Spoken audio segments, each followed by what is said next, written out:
So guys, eto na nga yung bagong storage room namin sa taas ng kama ni Ading.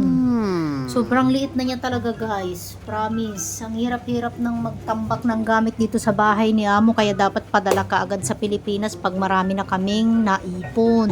Pakita mo nga bebe. Ganyan siya guys. Ang kadami.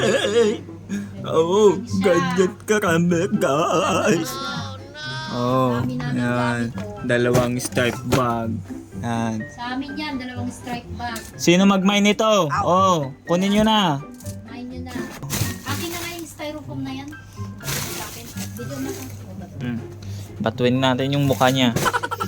Tapos, dalawang electric pan ulit na Dyson. Oh. Bladeless to. Yan.